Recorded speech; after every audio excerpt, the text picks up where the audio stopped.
Alrighty, welcome back. Okay, so last time we talked about kind of balancing redox reactions, right? We went through that whole process of looking at half reactions and balance them in either acidic or basic conditions. So we can kind of see the overall reaction process there that's happening, and to make sure that like all of our electrons are accounted for and everything like that. We're going to talk about how to actually now like apply these things. So the whole point of this is to make something called a galvanic cell, which we could think of as kind of a battery, where we're going to have basically kind of a electron producer and an electron recipient.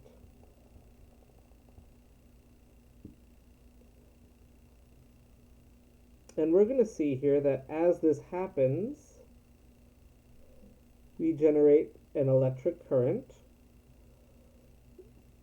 that is going to be proportional to whatever these producer and recipient are made of, which is going to be, remember in physics, that's I, is current. And we know that the current is proportional to the voltage, right, of the cell. Voltage is actually something that's chemistry related. And that's going to be the potential energy difference.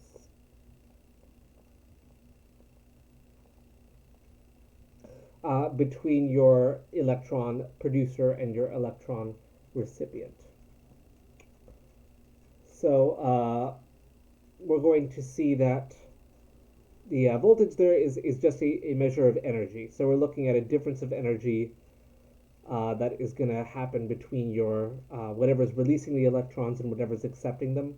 Whatever the energetics of those are is going to determine the voltage of your battery. All right, and so if we want to kind of look at how this might look, in chemical speak, it's kind of most classically done as having a couple of beakers where we have some electrodes in them. You have your voltmeter in between. You have some lovely solutions around. And you have what's called a salt bridge as well. We'll see what all of these kind of parts are. Okay, and so how this works, oopsies, these little bits are going to be electrodes. Those are going to be just bits of metal. They can either be kind of like little sheets like this, or they could just be wires. Those electrodes would be something like a zinc electrode, and say maybe you have zinc 2 plus ions in the solution here. And on the other part of your cell, maybe you have a copper electrode with copper ions in the solution. Maybe these are nitrate solutions, chloride solutions, whatever. It doesn't really, well, it does matter, but there's some anion in there, right? So those are going to be there to charge balance, of course, right? So we want everything electrostatic. So what's going to happen here is we're going to see electrons will flow between the two cells. Oops, between the two halves, we'll say. So they'll either flow from the copper side to the zinc side, or the zinc side to the copper side. This is just a random one. We're going to learn how to calculate which one's going where, or how to calculate where the direction of the electron flow as reactions take place. We're going to see If zinc is being oxidized,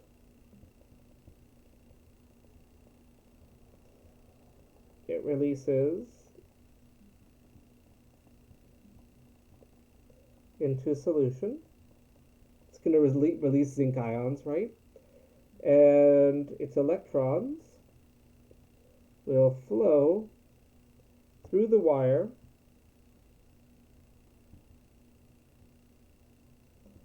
to the other half. And those reactions there, or rather electrons there, can react.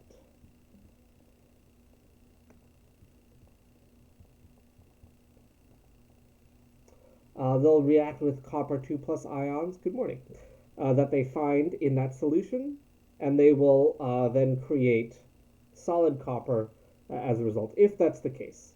We're going to be able to look at standard potentials and determine which direction this is going to flow. So we don't quite know just yet.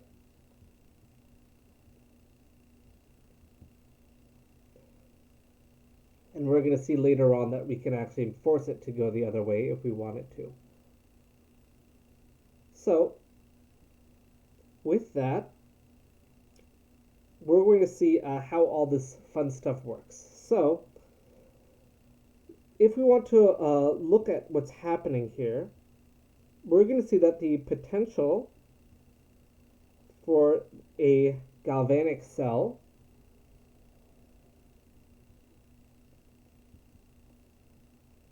is going to be your reduction process minus your oxidation process. We're going to see that these things are called standard potentials.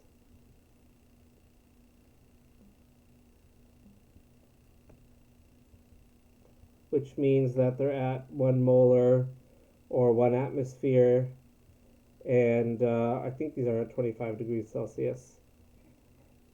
I could be lying. Yeah, I think it'd be 25. Yeah.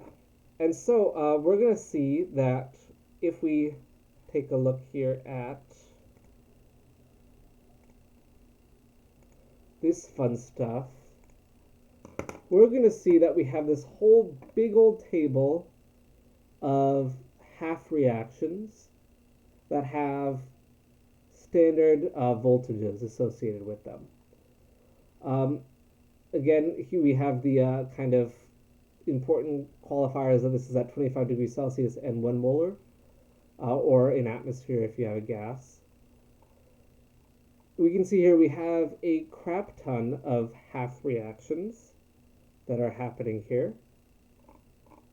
And so if we are looking at potential reactions to happen, we'll have to find them in this massive list and see what the voltages are going to be associated with these. We're going to see, let's just hop back here, that a positive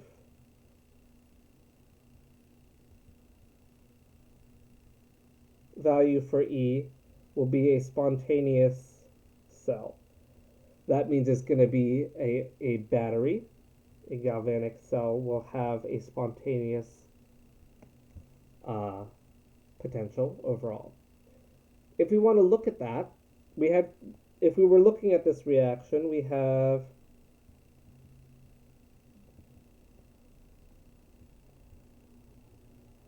one of these that's happening here.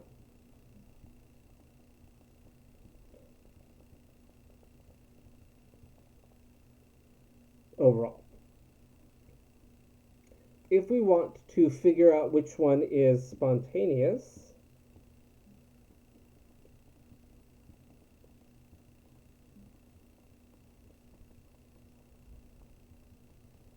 we could look at their values on these standard potential tables, and we could compare them to see which one of us is going to give us the positive value. So we have two half reactions here.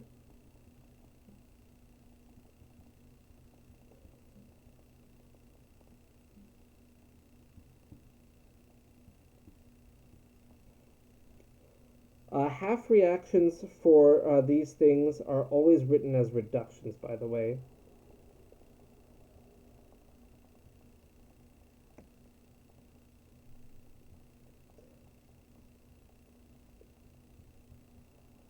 That's why if we go back to our Wikipedia page here, we see these are standard reduction potentials. So these are going to be located on this crazy table. Let's just go ahead and find the values. Let's just look up zinc here. Let's see if we can't find the one we're looking for. So here it looks like this is the reaction that we're looking for. Zinc plus 2 electrons turns into zinc. And we have a voltage associated with that of negative 0.76. So let's just write that down. And if we want to look up our copper, we can do that. None of these are what we're looking for. Almost there. This looks like it. This is the reaction we're looking for here. Copper, 2 electrons turns into copper. And we have a voltage of 0.337, that's positive.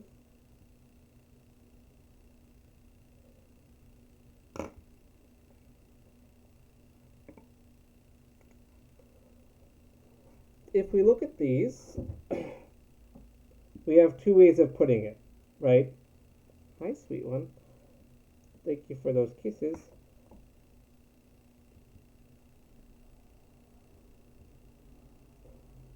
We're going to want to make this positive, so we have two options here.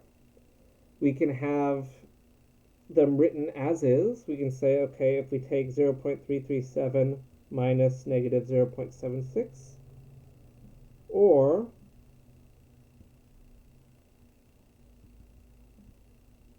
negative 0.76 minus 0.337. If we do this, we get positive 1.1 or negative 1.1 if we go the other way. Indeed. So we're going to see that this is going to be the better option to have a positive 1, which means that this is going to be our reduced species and our oxidized species.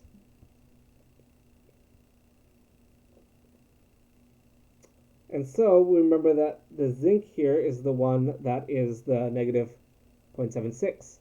The copper here is going to be the reduced species.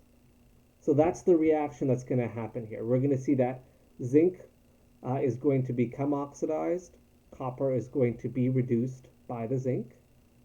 So we're going to see that this reaction will follow this. This is going to be the winner here overall. If we want this cell to be spontaneous.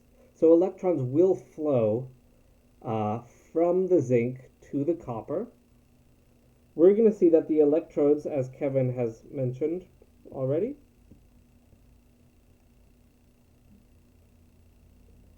here is our copper, here is our zinc, we have our voltmeter, we have our salt bridge, we have our zinc solution, our copper solution, salt bridge in the middle. We're going to see that electrons are going to flow this way along here. They're going to flow from the zinc to the copper. Zinc is not an anion. We're going to see that we'll have things in the salt bridge that will move accordingly.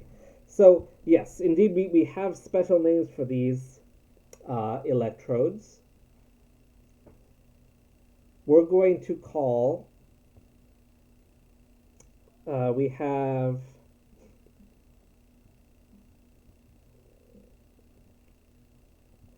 some special names for these. we're going to see that we have an electrode called the anode, is where oxidation takes place.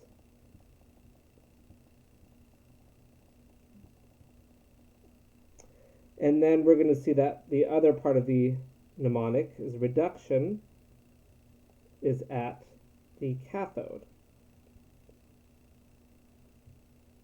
So two words here, anode and cathode here.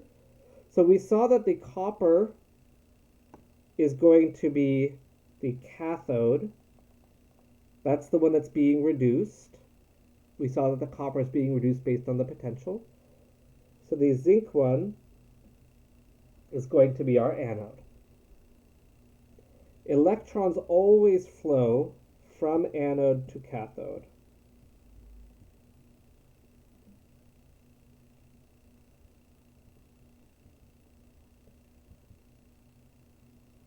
You can think of that, that's alphabetical, right? So electrons are always going from the anode to the cathode within a cell. And we're going to see as electrons are flowing,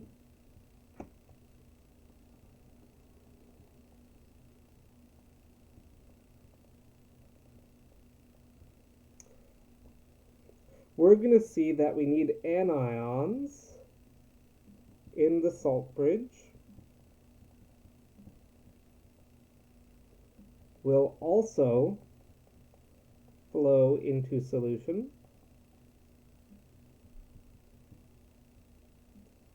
to charge balance it.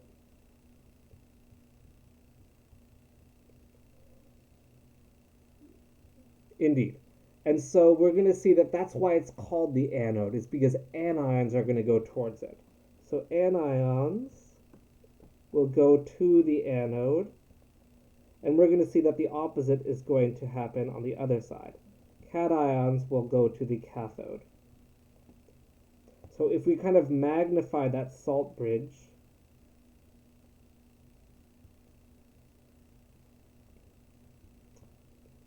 oftentimes when I've done these experiments, I use potassium nitrate as my substance in our salt bridge. We're going to see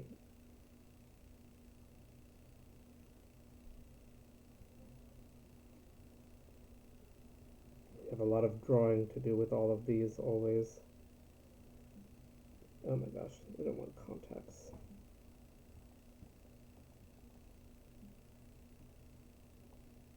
We've got our wires here. So zinc ions are coming out. So to balance those out, nitrate ions must also go out into solution from our salt bridge to balance those out. So zinc is becoming zinc positive, so nitrates must go out into the zinc solution. And as a result, as we have the copper ions becoming copper metal, we're going to have other, let's say, nitrate ions floating around in solution. We're going to have potassium coming in to balance those nitrates out. And, these things will kind of just migrate around. So we can have nitrates that are coming out into the zinc solution. We'll have potassium ions coming out into the copper solution to balance things out, to make sure that we don't have any mismatch there. So remember that in solution, when you have ionic compounds, everything is completely neutral, electronically speaking. So the salt bridge just kind of is there to protect against overcharging one of these things. And so that's the purpose of the salt bridge. Sometimes, here, let me not get ahead of myself, provides counter ions. It provides those again to maintain the electron neutrality here. So just remember that anions will go to the anode and cations go to the cathode. That's why they're named like that. All right, we can also have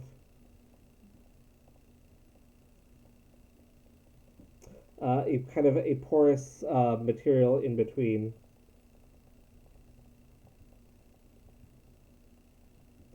And if we have that, our cell would look a little bit different.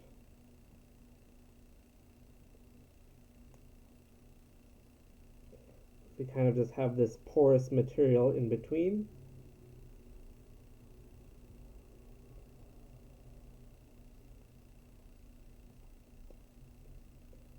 Here's our lovely solution. On this side, let's say we've got our copper ions floating around. We have some nitrate ions to balance those. We have our zinc ions. We have some nitrates to balance those.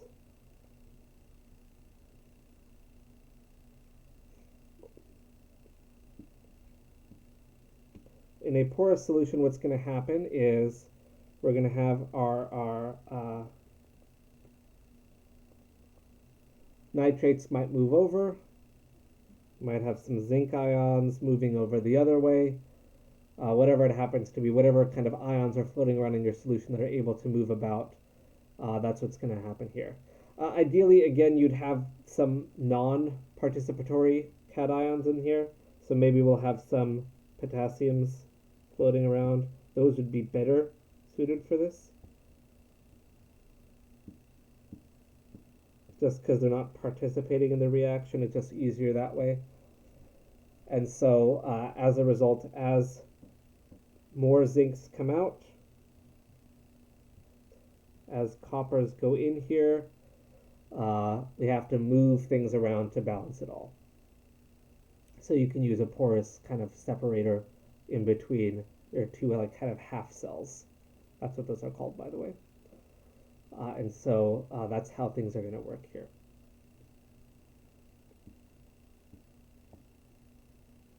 Let's take a look at another one. Let's do, let's see, we've got some. All right.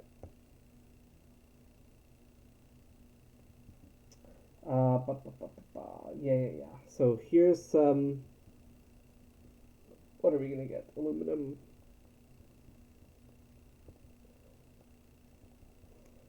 Okay, here's a reaction.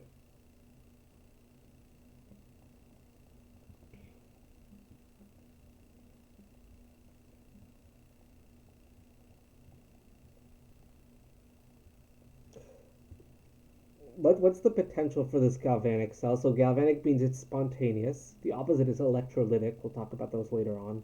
But a galvanic cell means we want the positive value for E. Did I say what E stands for, by the way?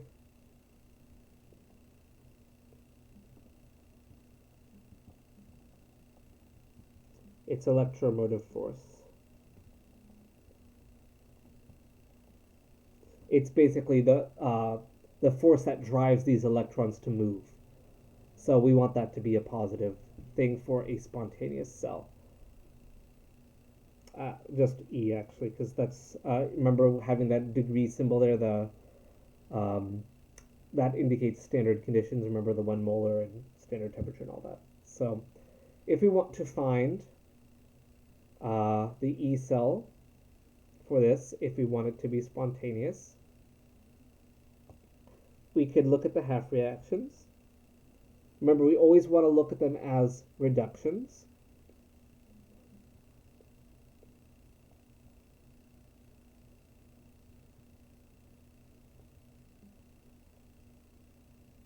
Oops, the electron should go on the other side.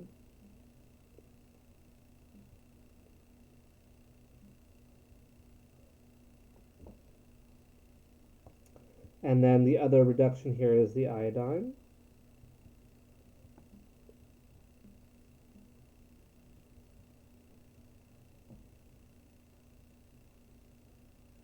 If we want to see the potential for these reactions, we go off to Wikipedia. I did post this in Discord, by the way. Let's look up aluminum. Wow, we're really lucky it was the first one that came up. Potential here is negative 1.662.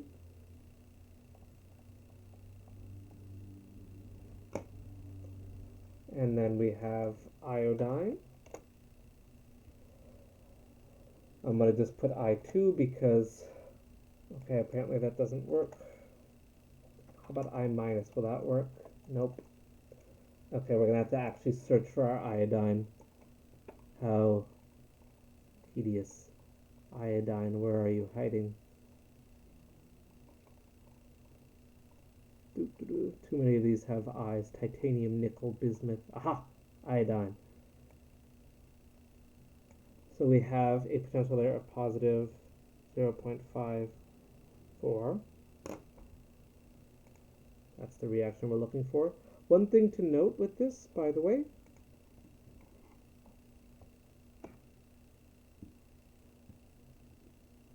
is that reaction coefficients. Oh, no apostrophe. Don't matter for this. So it doesn't matter what your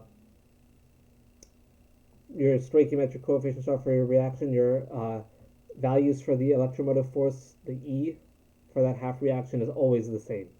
So we don't worry about reaction coefficients when we're looking at values for E. So lucky us, for the first time ever, we don't have to worry about multiplying coefficients by anything. So we were lucky this time. So if we want this cell to be galvanic, we want it to be positive, right?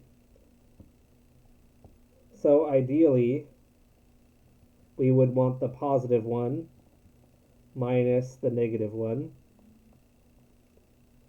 which will be what? 1.9, no, 2.0.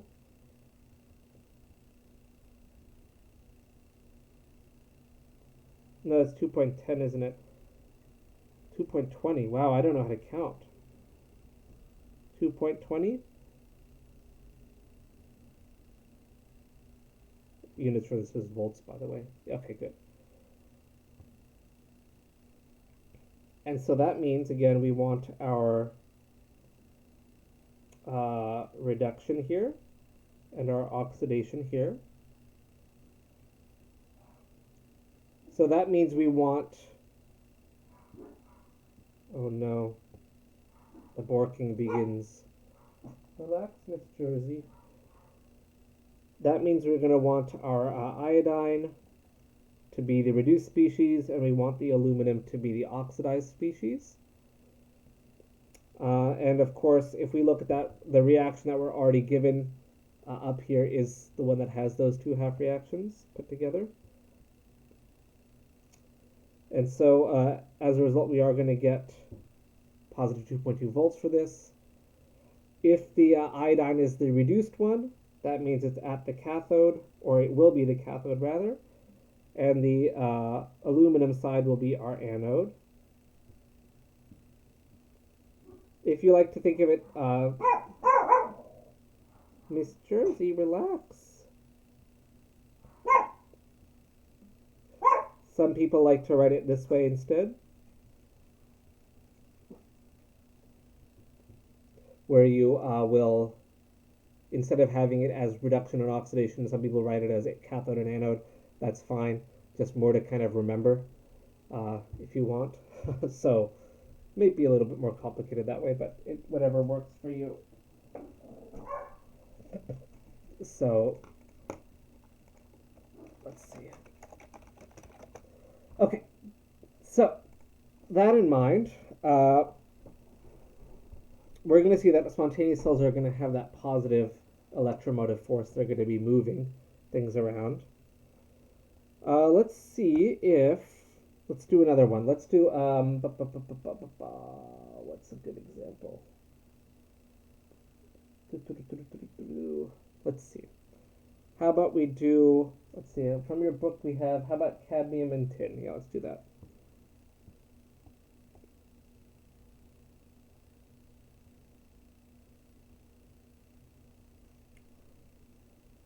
let's do this. Let's make a cell out of these guys.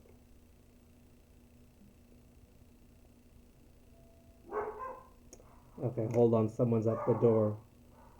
Oh my gosh. BRB real quick. Okay, let's go see.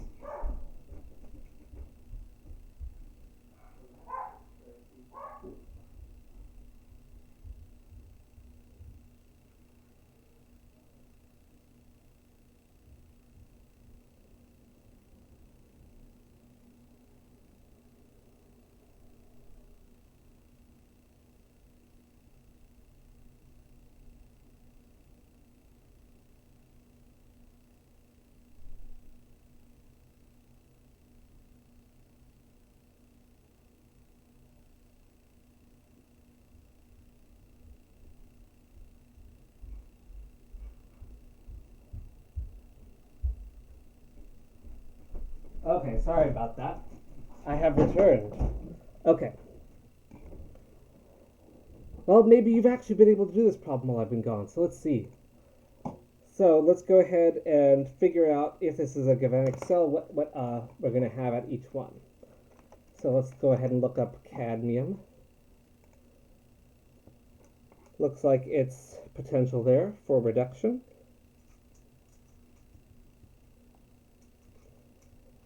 Will be negative 0.4.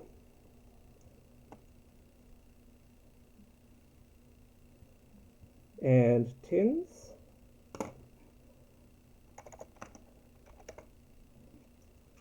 Let's see, not that one. That's the problem with having all this extra data. We have so much. Tin is going to be negative 0.13. So if we want this to be positive, we want to put the more positive number first, right? 0.27 overall. If we put those. So again, we want our reduction here, oxidation here, or our cathode here, anode here. And if we look up, that means that we're going to have the cathode will be our tin, and the anode will be our cadmium.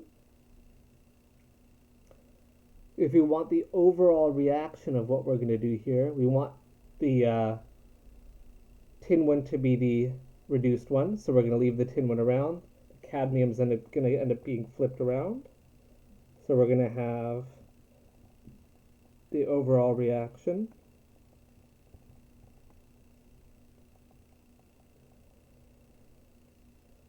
Overall is going to give us, this is going to be our overall reaction here for our galvanic cell.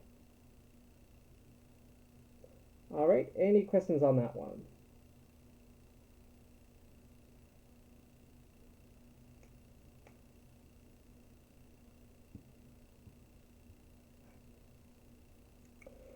Just one more thing to note.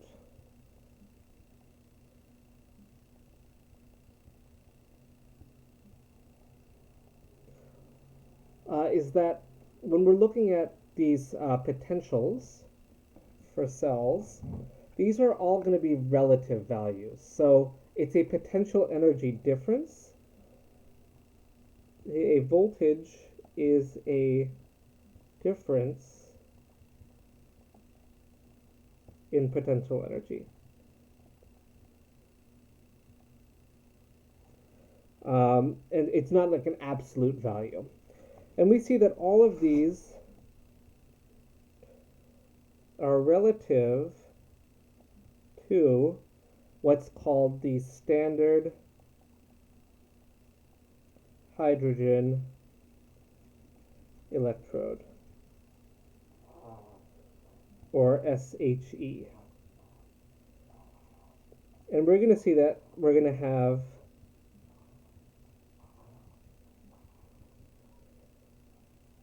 this reaction is standardized to have 0 volts. And of course, because this is standard, we have 1 molar of our acid, we have 1 atmosphere of hydrogen, and this is at 25 degrees Celsius. So this is kind of our midpoint. So we're going to see that things can be positive or negative relative to this value. So we set 0 to be what this particular electrode will give when we combine it with different things. So remember, this is a half reaction, so it does nothing by itself. We need the other half to make it work. And so we're going to see here that all of these values that are in this table are relative to the standard hydrogen electrode, which sucks, by the way, because standard hydrogen electrode is such a pain to use because you're dealing with a gaseous product that you have to maintain at 1 atmosphere, and then you have to maintain your hydrogen concentration at 1 molar. So you imagine the hydrogen's being consumed, producing hydrogen, which makes, okay, fine, hydrogen ions are being consumed to make hydrogen gas. And so you have to kind of vent some of the hydrogen and keep adding acid, and it's just a disaster. So it's really kind of a pain in the butt to use. But lo and behold, the chemists of old were crazy, and so they would do these sorts of things. So, okay, let's see here. So that's just one thing to note. We're going to see that if you were to actually do kind of experiments with this stuff, we use other ones. We use silver chloride is a pretty common electrode that we use for standard in the actual lab. Typically, that's more done in more advanced analytical chemistry. We don't really do it in Gen Chem very often, so but that's typically when it's used. Okay, anyways, let's see. Shall we do? No, I think we're good with that. Let's do some more examples on looking at these. So what we've also noticed, perhaps, is we see that we have the more positive value is going to be the one that is going to want to be our reducing species, right? More positive, more likely to be reduced, right? And as a result, the opposite is also true.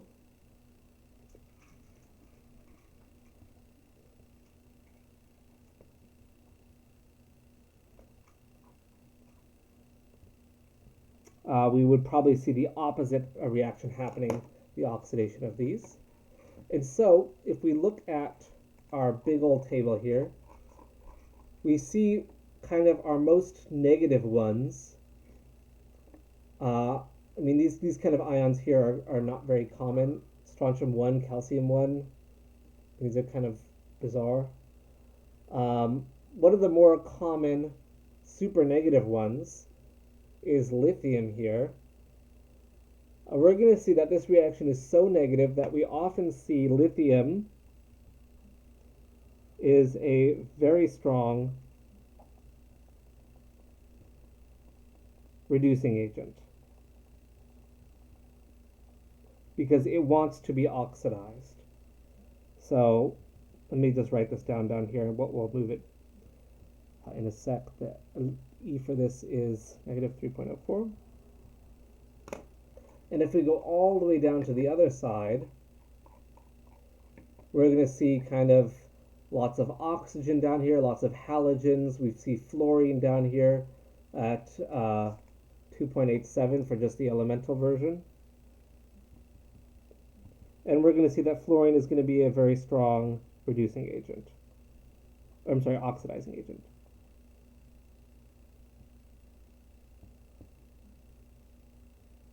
Oxidizing agent.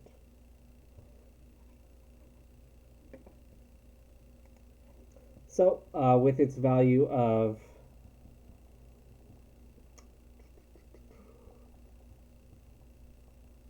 2F minus, and our value was 2.87.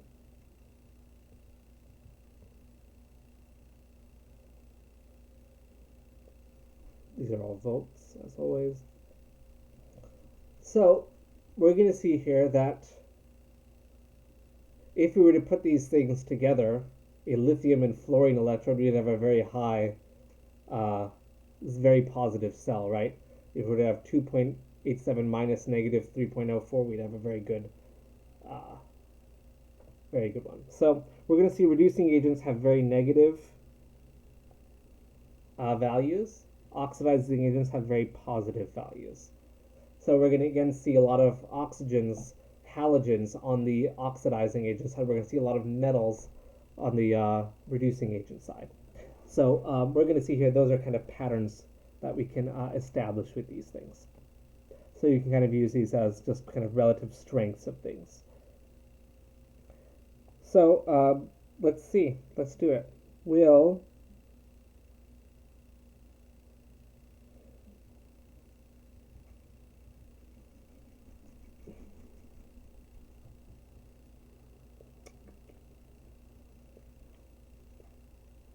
We can see kind of the spontaneity of reactions by comparing their values for electromotive force, E. What we're looking for in this reaction, essentially we're saying, okay, well, if we have Cl2 plus Br minus, will that turn into Br2 plus Cl minus? Will this have a positive value or negative value? Or we can just say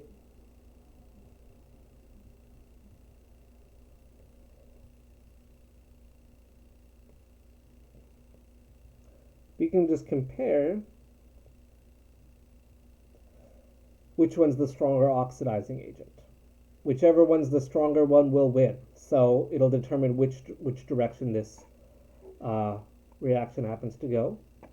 So now we have the task of finding the chlorine and all that. Okay, I found chlorines.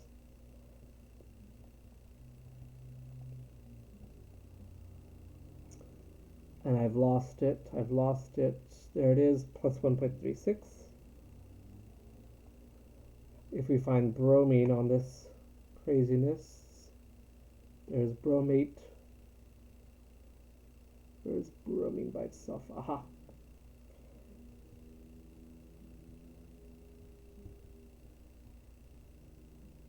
We're looking at a value of plus 1.066. So we can see here that chlorine's value is higher.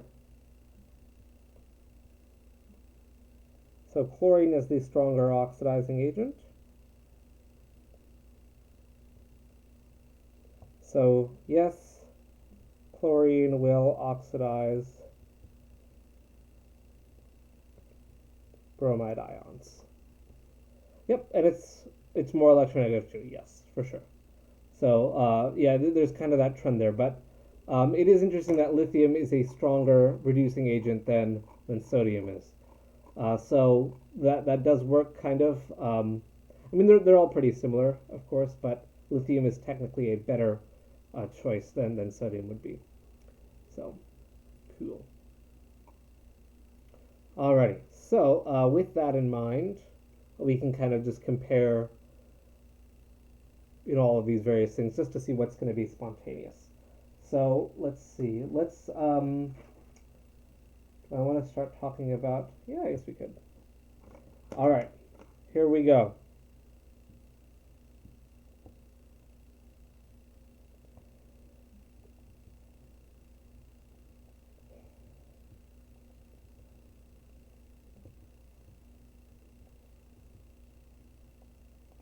So we've seen that a positive value for E cell will be a spontaneous reaction.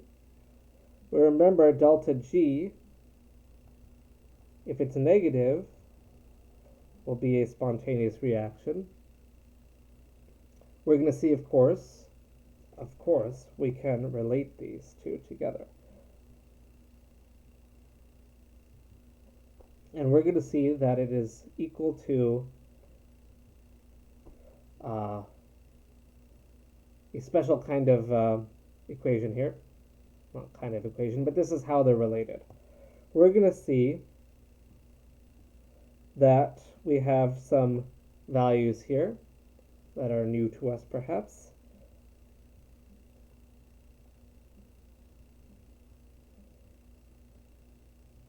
We're going to see that the N here is going to be the moles of electrons that take place in your reaction, that are being transferred.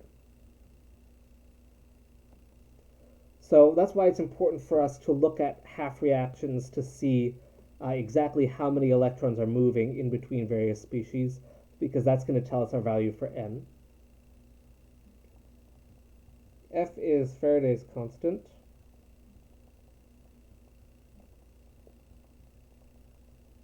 Which is 96,485. I have to look at this. I might be wrong. No, I got it. Okay.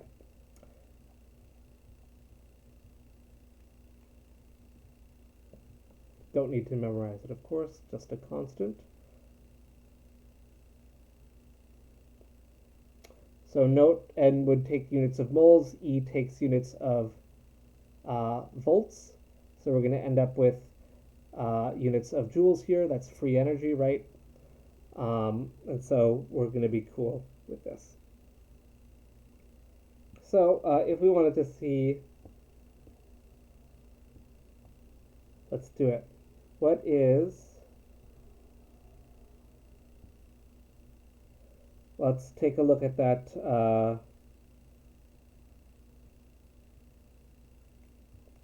we had that tin and cadmium thing.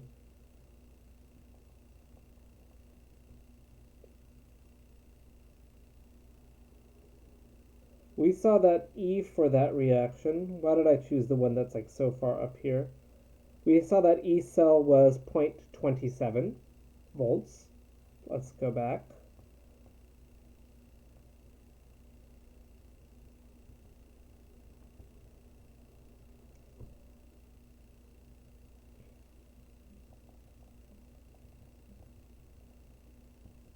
How many moles of electrons are we dealing with here?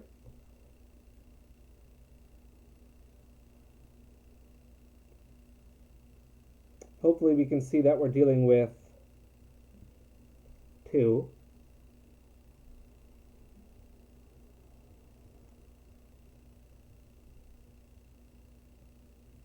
We see that we see that we're having 2 here.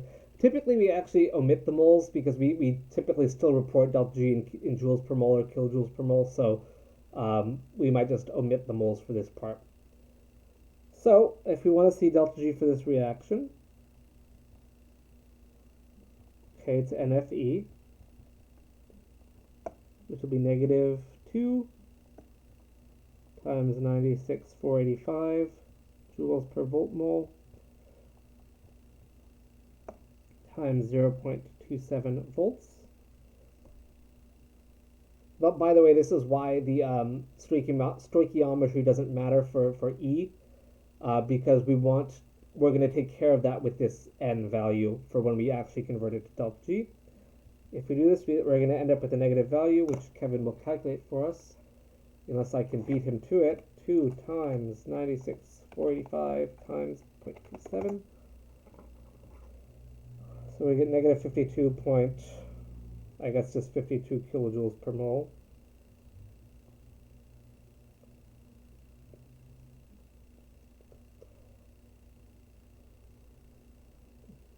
I think you're off by 10 there, a factor of 10, Kevin, somewhere there. And I just threw it in kilojoules, but yeah, that would work. So, ta-da, we've done it.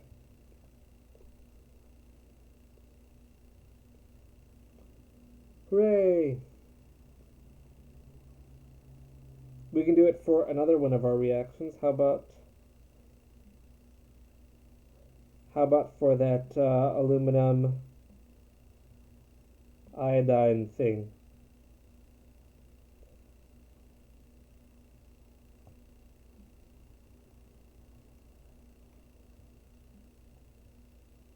Let's go look up its E.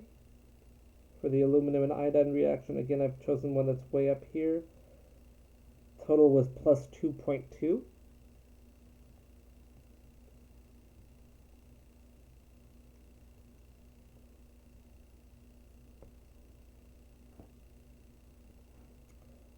And for this reaction is 6. Hopefully you remember that. We have 2 aluminums.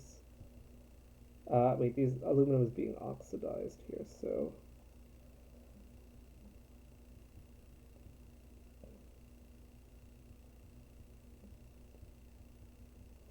hopefully we can see here that we have 6 electrons happening.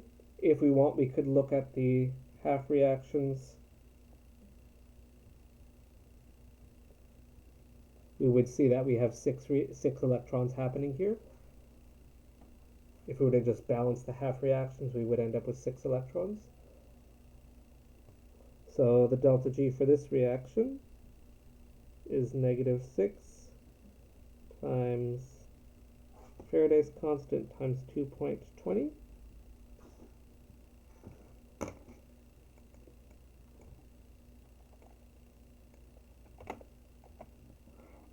Oh my goodness, crazy big number.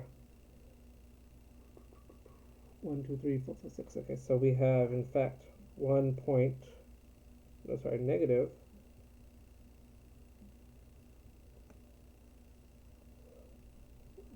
Yeah, I think that's megajoules, right?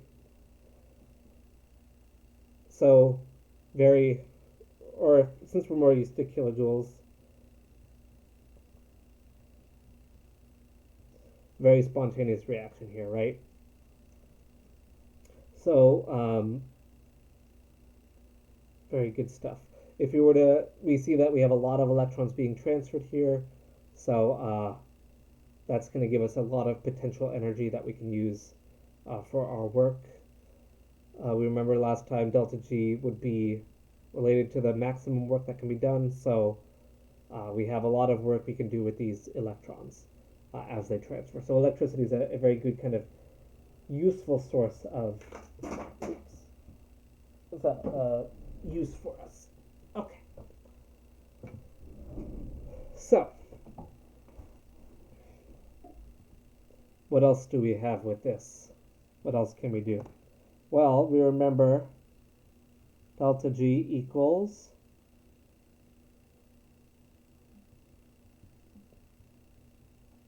RT ln K, right? From way back when.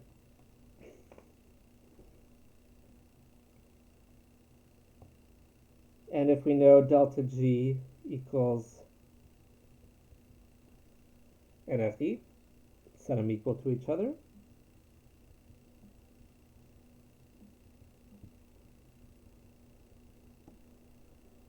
We solve for E, we get RT ln K, oh my goodness, over NF.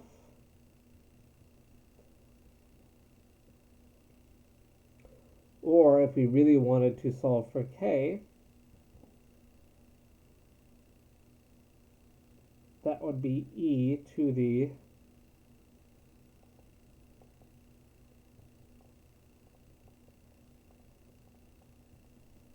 all this fun stuff.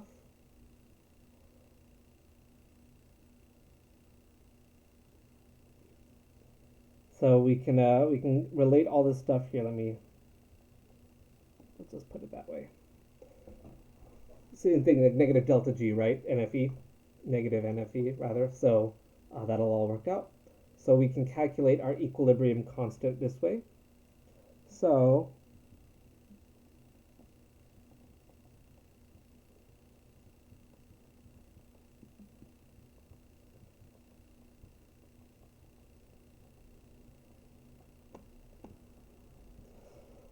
we can see that this stuff is related here. We're going to see that for these spontaneous reactions, we're going to end up with generally pretty large Ks as a result. Just as you can see, the Faraday constant there is pretty big. So we're going to end up with typically very large values for K as we do these. But we can relate them together here. So we're going to see that for more like equilibrium processes, we'll be able to relate these as well. Um, Very exciting stuff, as you can see. But we'll be able to kind of,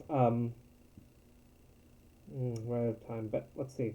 Tomorrow, we will see, uh,